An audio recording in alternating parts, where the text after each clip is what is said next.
Hello aspirants, आज हम लोग संविधान का अनुच्छेद 1 से शुरू करेंगे।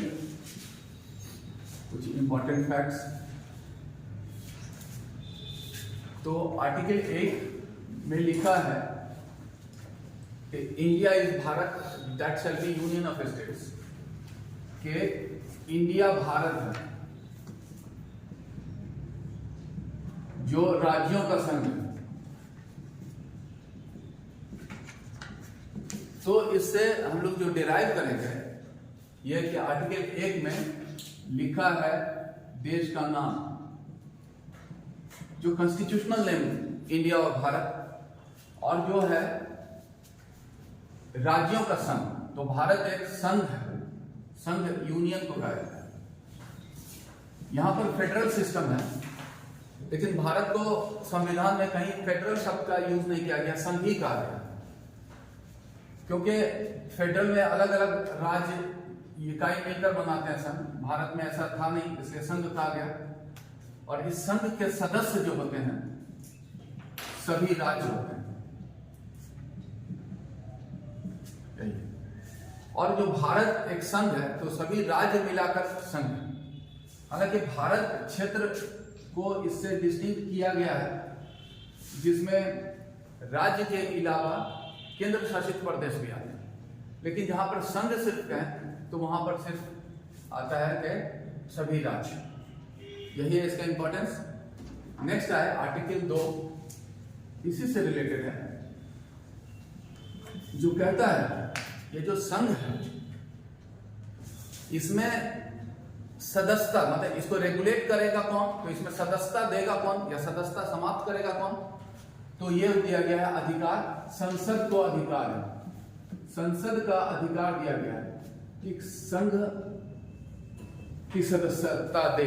मतलब अगर संघ की सदस्यता किसी क्षेत्र को दिया गया तो वो राज्य का दर्जा प्राप्त हो जाएगा। तो कहने का मतलब ये हुआ कि किसी को राज्य का दर्जा देने का अधिकार संसद को है। आर्टिकल 2 ऐसा कहता है, संघ की सदस्यता देने का अधिकार है, और यह शामिल किसी को कर सकता है तो संसद प्रस्ताव पारित कर सकता है। और आर्टिकल 3 कहता है कि एक बार जो संघ के सदस्य बन गए, मतलब कोई राज्य है, तो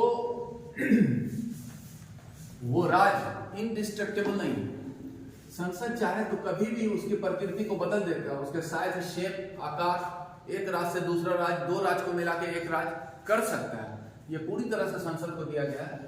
नाम भी बदल सकता है। आर्टिकल 3 में ऐसा ही लिखा हुआ है कि किसी भी राज्य के नाम, क्षेत्र, सीमा में परिवर्तन कर सकता है, नया राज्य बना सकता है, दो राज्यों को मिलाकर भी नया राज्य बना सकता है, या एक राज्य से अनेक राज्य बना सकता है।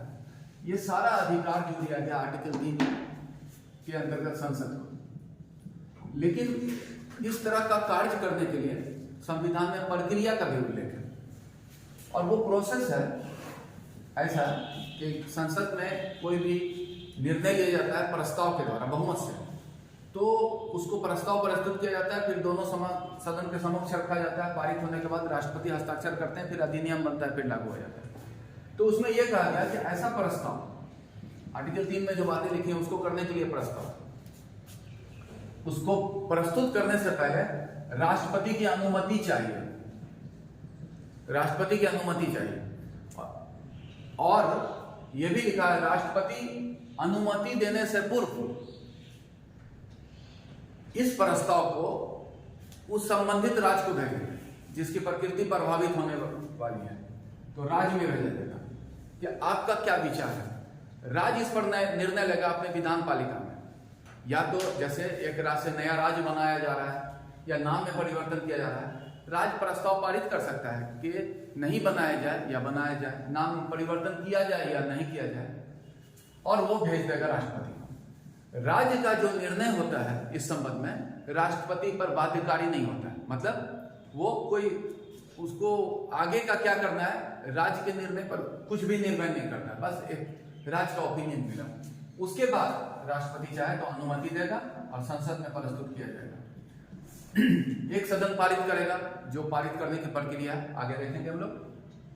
फिर दूसरा सदन पारित करेगा, फिर राष्ट्रपति हस्ताक्षर करेंगे और ऐसा हो जाएगा, एक्ट बनेगा, क्योंकि हर चीज एक्ट से ही होता है, तो एक्ट बनेगा और ऐसा हो जाएगा। ये पूरा प्रोसेस हुआ इसका।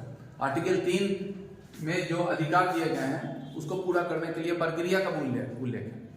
और साथ में लिखा है आर्टिकल 4 में कि इस तरह का जो निर्णय संसद लेता है उसको पारित करने के लिए, नए राज्य वगैरह बना दिया तो संसद को साधारण बहुमत से, सिंपल मेजोरिटी, क्योंकि बहुत तरह का अलग अलग विषयों के विधेयक को पारित करने के लिए अलग अलग प्रकार के बहुमत होती है, जैसे कहते हैं पूर्ण बहुमत, विशेष बहुमत और साधारण बहुमत, absolute majority, special majority and simple majority.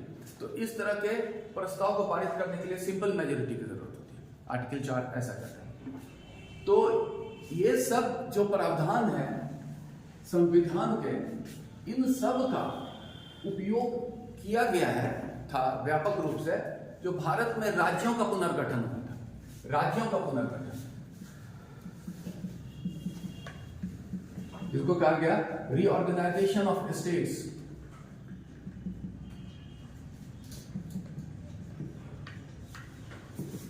राज्यों का पुनर्गठन तो एक अलग टॉपिक के रूप में ही है, लेकिन इसी से रिलेटेड है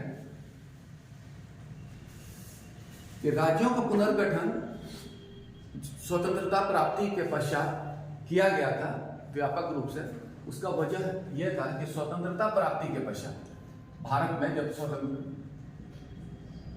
वो आकस्मिक परिस्थिति के कारण ही कहेंगे स्वतंत्रता जब प्राप्ति हुई तो राज्य जो मिले थे विरासत में, वो राज्यों का वर्गीकरण किया गया था, उसके प्रकार थे, ऐसा बटा हुआ था राज्य का दर्जा A, B, C और D, इन प्रकार का राज्य।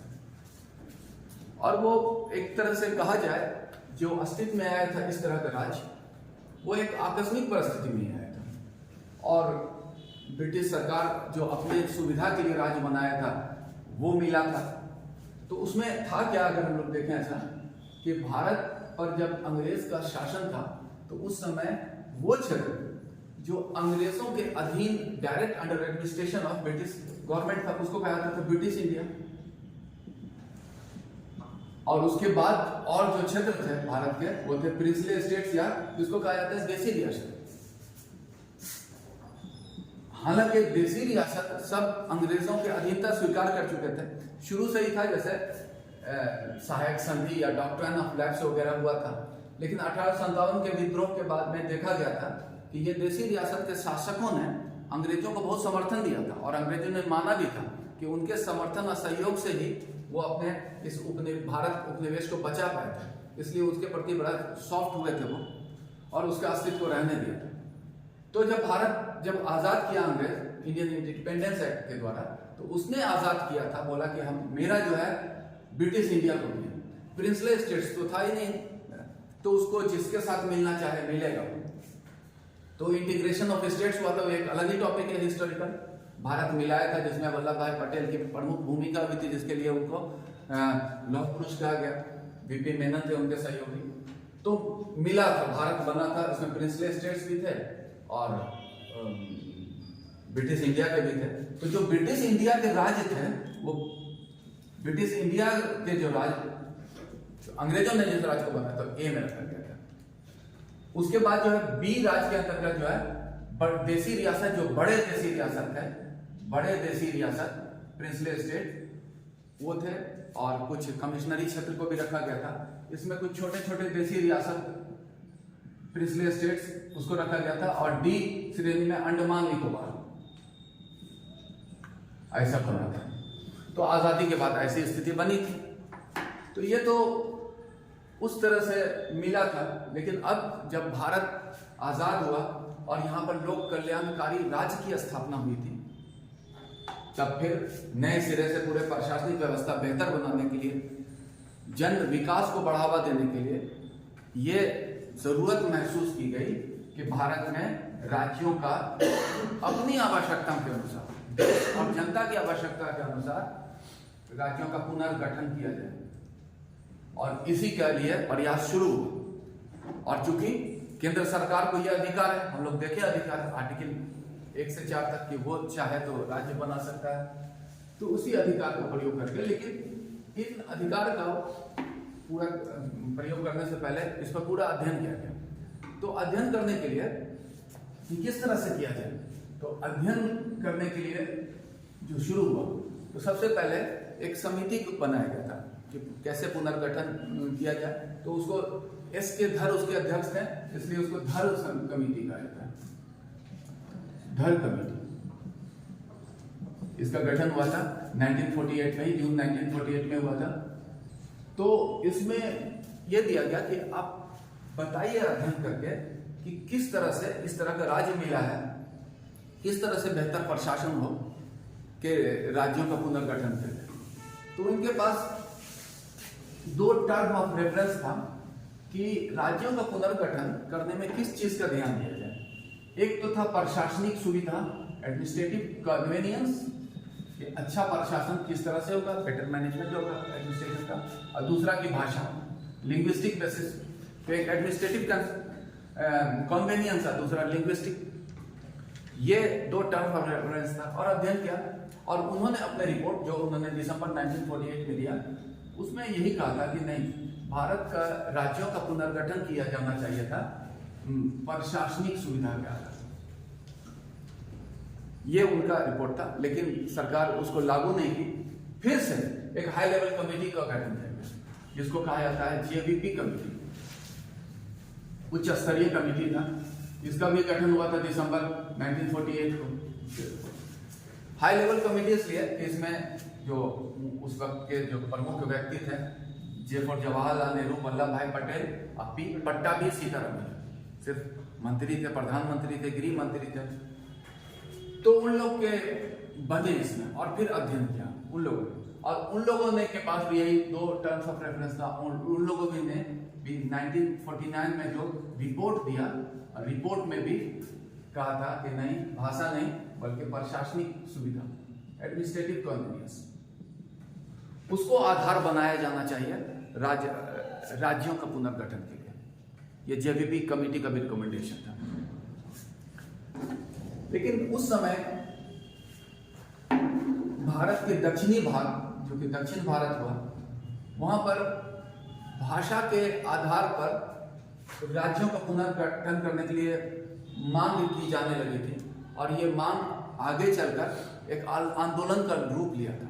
और उस आंदोलन में सरप्रमुख था कि मद्रास प्रांत था जो पहले, वहां पर तेलुगु भाषाई लोग अलग राज्य चाहते थे कि मद्रास से अलग करके अलग राज्य बनाया जाए। तो उसमें एक हाई प्रोफाइल कांग्रेस के ही नेता थे, पोट्टी श्रीरामलू, उन्होंने अनशन शुरू किया था, और ये किया था 1953 में। और वो नेता जो थे पोट्टी श्रीरामलू, उन्होंने अनशन किया कि नहीं, तेलुगु भाषाई के लिए अलग राज्य दिया जाए, और अनशन किया। अनशन के 56वें दिन उस अनशन के कारण उनकी मृत्यु हो गई। तो सरकार दबाव में आ गया। एक तो हाई प्रोफाइल नेता थे, कांग्रेस के नेता थे, और उनको बहुत ही जन समर्थन था, और संभावित था कि आंदोलन तेज हो। तो सरकार जो है दबाव में आया और मान लिया बात।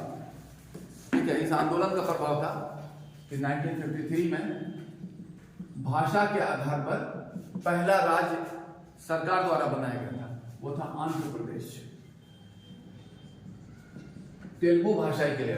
तो ये तेलुगु भाषाई के लिए बना था, ये आंध्र प्रदेश।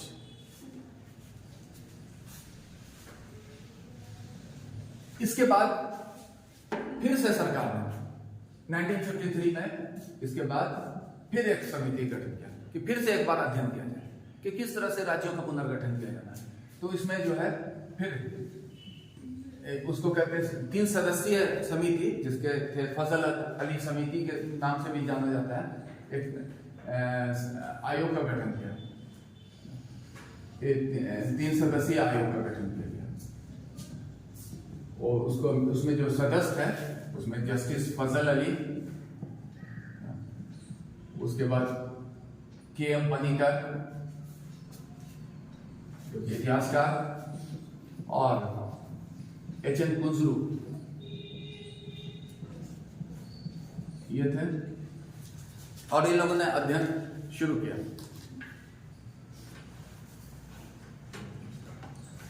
तो इसके बाद जो हुआ, ये रिपोर्ट इन लोगों ने दिया, और रिपोर्ट जो प्रस्तुत किया 1955 में रिपोर्ट दिया। रिपोर्ट में अध्ययन के बाद भारत की परिस्थिति और दक्षिण भारत की मांग को भी ध्यान में रखते हुए फाइनली दिया कि ठीक है, भाषा के आधार पर, लिंग्विस्टिक बेसिस पर राज्यों का पुनर्गठन किया जा सकता है। लेकिन ऐसा नहीं कि एक भाषा बोलने वाले के लिए एक राज्य ही होगा। भाषा को आधार बनाया जा सकता है, लेकिन सर्वप्रमुखता दी जाएगी इसमें भारत की एकता और सुरक्षा। भारत की एकता सुरक्षा को ध्यान में रखते हुए भाषा के आधार पर राज्यों का पुनर्गठन किया जा सकता है, और एक भाषा को ध्यान में रखकर, यही है। लेकिन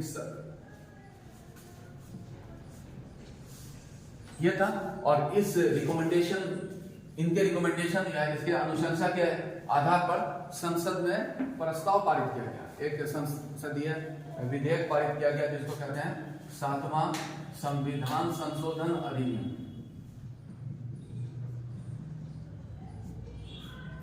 ये हुआ 1956 को।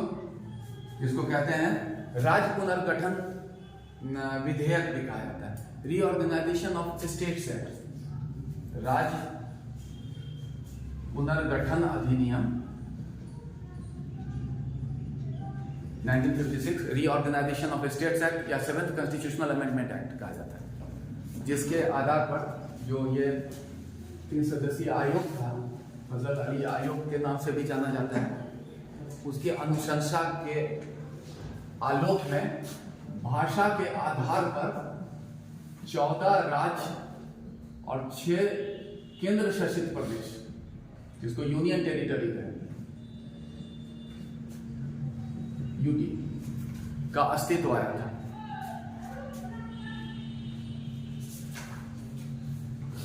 यह हुआ था। और थोड़ा सा अगर और हम लोग इस 7th कॉन्स्टिट्यूशनल अमेंडमेंट एक्ट की बात करें तो भारत में पहली बार यूटी का अस्तित्व स्थापित हुआ। इससे पहले जो है केंद्र शासित प्रदेश में,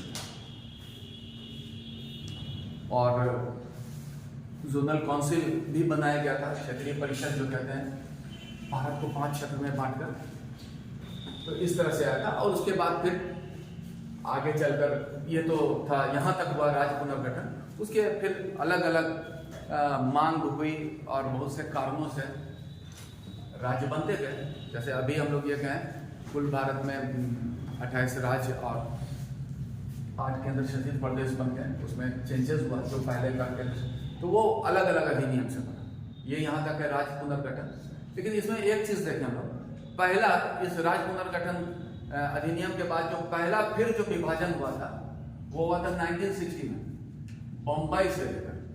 फिर भाषा के आधार पर बम्बई जो प्रांत था उसको 2 भाग में बांटा गया था, गुजरात और महाराष्ट्र में, और इसमें भी भाषा रखा गया था मराठी पॉपुलेशन और गुजराती भाषा के पॉपुलेशन को ध्यान में रखकर पहला जो हुआ था। उसके बाद फिर होता रहा, पंजाब से हुआ, हरियाणा बना, हिमाचल प्रदेश बना, नया राज्य बना, गोवा बना, वो होता रहा। लेकिन यहाँ तक है राज्य पुनर्गठन अधिनियम, और ये टॉपिक हम लोग यहीं पर खत्म करते हैं।